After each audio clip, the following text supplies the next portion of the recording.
Hey guys, how are we doing? Hope you're good.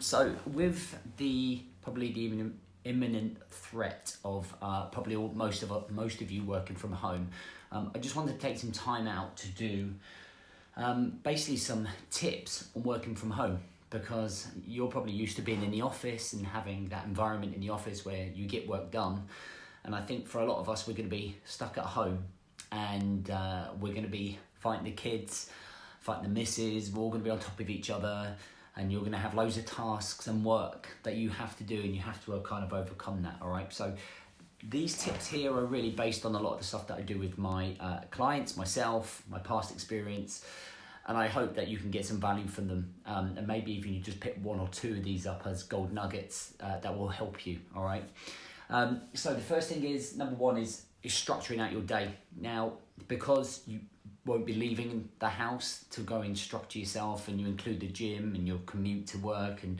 you do your work and you kind of come back, you're kind of going to be under one roof all day, I think, from what I gather. And we have to really break down the day into different chunks. So what we have is a morning routine. So I still would fully recommend you doing a morning routine where you're preparing yourself for the day. You know, there's going to be a lot of stress and frustration for you. So in terms of finding time for yourself, I think this is a really important part of being functional at work, being productive, being positive. And in that morning routine, you're doing like home workouts. I'll be doing a free online boot camp that's starting on next week. And I'll be doing that as pretty much, I was going to do it for 21 days, but I think I'm going to probably do it longer just to kind of keep people focused. But finding some time just to find time for yourself, podcasts, stretching, mobility, meditation, yoga, whatever it would be. And then we kind of break that day up, and then we kind of go into our working routine. All right, so what I would recommend is kind of like focusing on, it links into number two, is prioritizing your work. So I kind of recommend kind of going from like 9 o'clock in the morning to maybe sort of 12:30 and lunchtime, doing all your deep work. So I think what you have to figure out is what is priority in terms of your work. You know, what you've been asked to by your company or whatever you're doing. Figure out what the number one thing is and get that number one thing done nice and early before lunchtime, because it's a big win. When you focus on the deep work and the things that need doing, by the time lunchtime comes, if you've done that, that's kind of a nice relief. That's a couple of big wins in the bag already. So cracking your morning routine and then cracking straight into your deep work and getting what needs to be done by midday, and you can break for lunch. Okay, so structuring your day out is I think really important. Prioritizing your work, again, I think is super important, knowing exactly what you have to do and what your role is, because you're just going to obviously be sent work all of the time. Number three is kind of like a plan and timetable your week. All right, so on a Sunday, this is a good time to do. So what we'll end up doing, and this is just specific for work, it's kind of like, okay, when are you going to start? When are you going to finish? When are your breaks? And it's really clarity for you. This presents consistency. This gives you control. This gives you clarity in terms of how your week is still going to sort of run, because you still want all of those things. You still want that consistency, that control, that clarity. You don't want to feel anxious about, you know, when are you going to do things? Are you just going to cuff it? And cuffing never really sort of withstands it, right? You never really get anything done by just cuffing and going with the flow. You want to feel like you're reducing your anxieties by planning and timetabling, by writing that down. You go just kind of like what you did when you were at school, or you were at college, or you were at university. You based everything around your timetable, about when you had to be in what class at what time with what teacher. And this is kind of like, you know, what are you going to be focusing on at what time at one point of the day. Okay, set rules. So rules, when are you going to start work? When are you going to break? When are you going to finish work? Okay, these things are important. Where are your working stations? You don't necessarily want to be working in the place that you're relaxing. You need separation. If you don't have separation, you'll feel like you're going mental, all right? And it will conflict. And sometimes you'll end up being on the sofa still on the laptop, when you really want to find a place like the dining room table or somewhere else that you can do your work. But write down those rules, put them down on the kitchen cabinets, or on the fridge, or on the mirror, or wherever you need to put them to keep reminding you. Okay, separate your work and personal space. So I kind of just touched on that. Okay, don't be working on the sofa where you chill out and watch TV or socialise with the family. Go and do it in the dining room. If you've got a decent shed, go and do it in the shed. Some people do work from their sheds. you know, I think you're going to be pretty restricted, but try and find something, maybe one of the spare rooms. I don't know, depends on your environment and where you are, but try your best to try and separate. Number 6, just stay upbeat as possible. Like I've written down here, this will pass. Just got to kind of stick together. You've got to be optimistic. You can't always think the worst and overthink everything. Just try and stay as upbeat as possible. Try and stay as positive as possible throughout.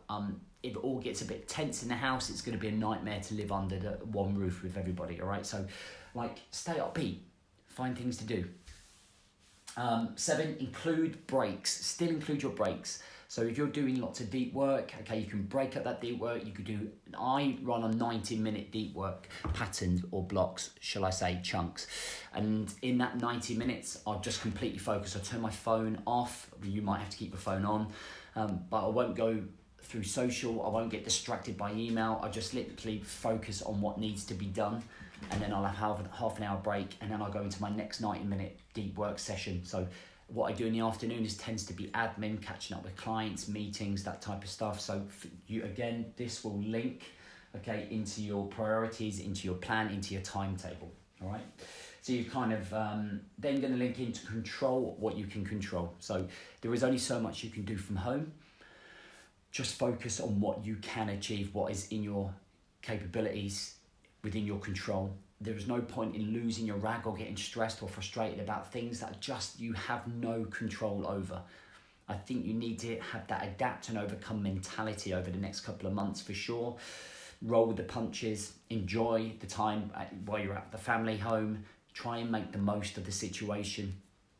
And you know, and kind of be as optimistic as possible, all right?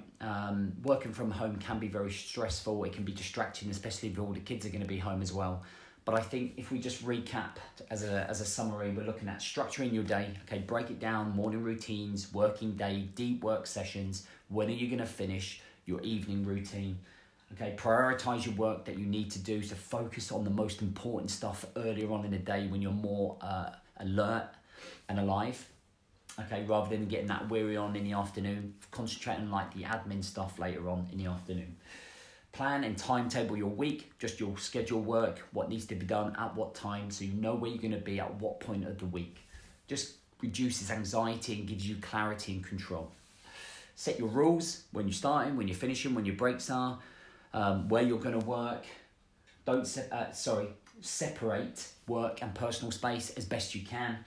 Stay upbeat as much as you possibly can. Don't keep watching what's going on the news every 2 seconds, okay? Focus on things that you can focus on, you know, talk about what you're going to do in the summer. Feel a little bit upbeat, okay? Include breaks, control what you can control, okay? These are things that we all can do, and you know, this is going to pass. We're going to got to go through some dark times, I'm sure, over the next couple of months. People are going to face stresses and uncertainties, but if you ever need to reach out in terms of your well-being, then feel free to reach out. If you've got any questions on this, then please do reach out. So if you need anything, just ask, and we go from there. Yeah, this is on my kids' easel, so we're just living the dream. Peppa Pig in the background, you know, keeping it real. Guys, keep yourself level-headed, keep positive, and keep focused, okay? I'm going to be all over this over the next couple of weeks, trying to get you focused on yourself still in the times of unbelievable chaos. All right, take care, look after yourself.